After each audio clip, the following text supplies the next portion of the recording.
Hey, welcome back. So we're starting our circuit series, or we're in our circuit series, and I have some bell wire here, and in order to make our circuits we need bell wire. So I'm going to show you how to prep the bell wire, for our experiments. So once at Home Depot, you can also get it at Lowe's. So you go into the electrical area, you'll see like a wall of wires, and you just ask them for the bell wires. And when you get bell wire, you actually get 2 wires and 1. So you can see there's 2 wires. Sometimes you can get 3. So some bell wire rolls come with 3 wires. You get a white, a red, and a green one, but this one was just the white and the red. And it's nice and thin and flexible, and it's good for low voltage since we're only hooking it up to like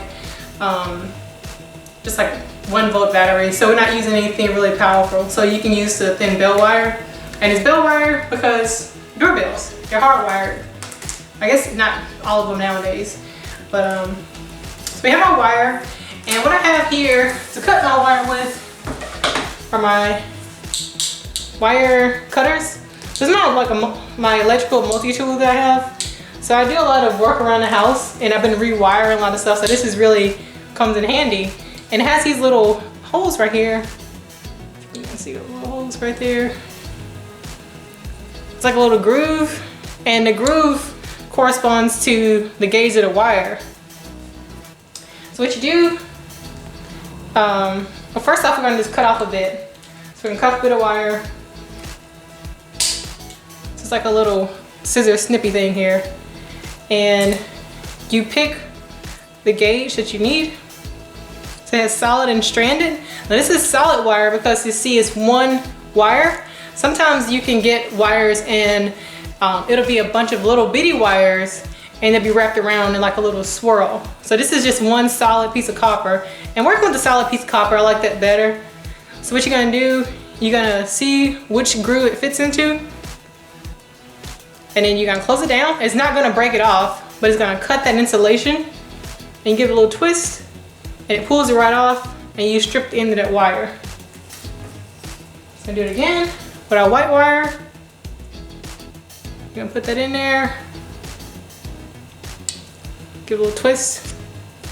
There you go, give it a little twist, and it pops it right off. And when you're like, hey Pam, I don't have a nice like fancy wire stripper thing, what do I do? Use a knife. But you want to be careful because they're knives, obviously. You don't want to cut yourself. So we're going to cut off another length of wire.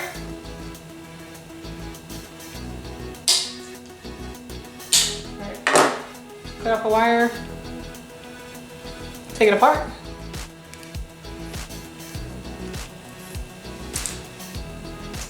And be very, very careful, but like, so I'm putting my thumb against the blade and not on top of the blade, and it's serrated. So again, let's see, you have the groove of the knife, give your wire, kind of go around that little groove, thumb against the blade, and you can kind of rotate the wire around a little bit to kind of cut it, and then pull it off. So you don't want your thumb on the blade, you want your thumb against the blade. So this is when adults are obviously going to be doing this, but the whole show I'm making is for adults to help kids with science. So obviously you don't want to hand your kid a wire and a steak knife and like have at it. Like, no, that's not good. So you give it a little twist around. And you see it still takes some of the insulation off of it. And give it a little cut there again.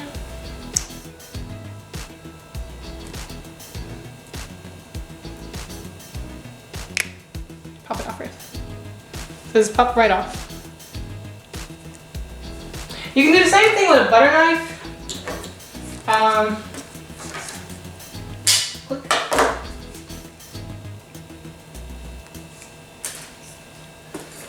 Butter knives take a bit more work. So with the butter knife here, actually, it's serrated too, slightly. You see the little grooves on your butter knife. So this one you'll have to actually kind of roll it on the table or cutting board or something. So what you're gonna do, you're pretty much just kind of cutting through the insulation and then you can kind of strip it. But it takes a little bit more work with the butter knife because it's not as sharp. It's a little bit safer, I guess, using a steak knife, but it's gonna be a little bit more work to get that off. There. That's with your butter knife. So because we're making circuits, I'm gonna make probably about 20 little strips of wires. So I'm gonna measure them to be about 1 foot. So these are different lengths just because I was showing you how to cut the wires. But I'm gonna measure these all out and cut them off about 1 foot a piece, just so I can have the same size wires. And then because they're wires, if it's too long, you can just kind of coil it up, and if it's too short, you can bind them together. And I can show you how to like connect 2 pieces of wires.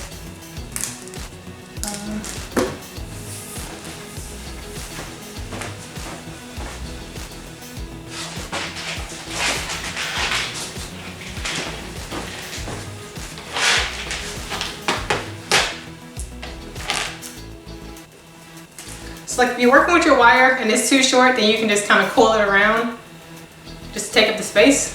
So you make it shorter here. And if it's not long enough and you need it to be a little bit longer, you go ahead and strip this one.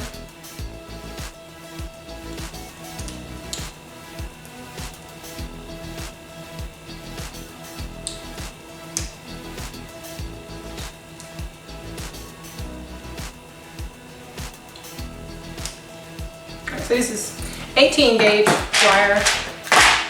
I have some little wing nuts.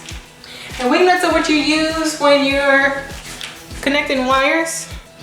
You're gonna make sure you get some good ones so they don't melt if you're doing stuff in your house. But for the sake of what we're doing here, we don't need to worry about that.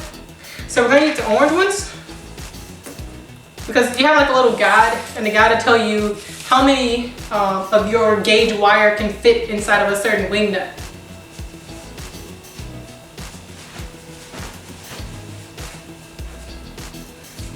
So you have our 2 wires, put your wing nut on top, and you're gonna give it a twist. And you keep twisting. And you keep twisting. Keep twisting until you can't pull it off, and it doesn't come off like that. And now you've safely connected it like that. So that's what you can do if you need to make your wires a little bit longer if you accidentally cut them too short. So I'm gonna go now and cut the rest of my bell wire up into 1 foot lengths, and then I'm gonna strip them. So I'll be back.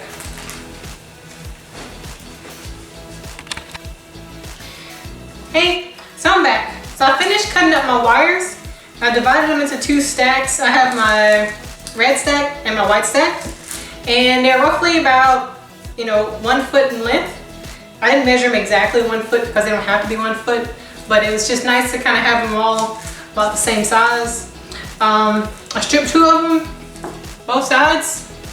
The rest of them I'm going to strip as I need, like as needed for the setup. So I may need like a shorter piece of wire exposed or a much longer piece of wire exposed. So I'm not going to pre-strip my wires like I was originally going to do. So remember, it's not that difficult to get the wires. So you can go to your local hardware store, ask for bale wire. Now you get 2 wires per, technically, 1 wire, because they'll just call it like 1 wire. They're not going to charge you for both. And you may look up and get 3 if you get the 3-stranded bale wire. And it's pretty cheap wire. Also remember that you cut your wires and it end up being too long. You can just curl a little loop in it because it's really thin wire, so it's easy to loop and make shorter. Or you can get some wing nuts while you're at the hardware store if you need to connect your wires. If you want to make this a little bit safer, you can also like put electrical tape around it. But again, we're working with really low voltage, so you'll be okay because you handle batteries in your hand and whatnot. So you're not going to hook this up into your house's electrical, because we're not doing that. And also remember, if you don't have your wire cutters like I do, these you can also get at the hardware store. And if you go during like the holidays, they may be on sale. I usually get my hardware supplies on on holidays because that's when things go on sale. But if you don't have a wire cutter, steak knife works really well. Obviously this is not for kids because you're going to be putting your hand on the blade and stripping the wire. Or you can use a butter knife and do that against the table. It takes a little bit longer to strip the wires, but it works. And also remember to have your ruler around, it's a plastic ruler, to just kind of give you like rough estimates of how long your wire is going to be. Oh yeah, and the wing nuts. So you can get these from your hardware store or online. So just make sure you know like how many, like what's the minimum and maximum wires you can place in each of your wire nuts. That's it for stripping the wires. I'll be back when we start making our circuits. Bye.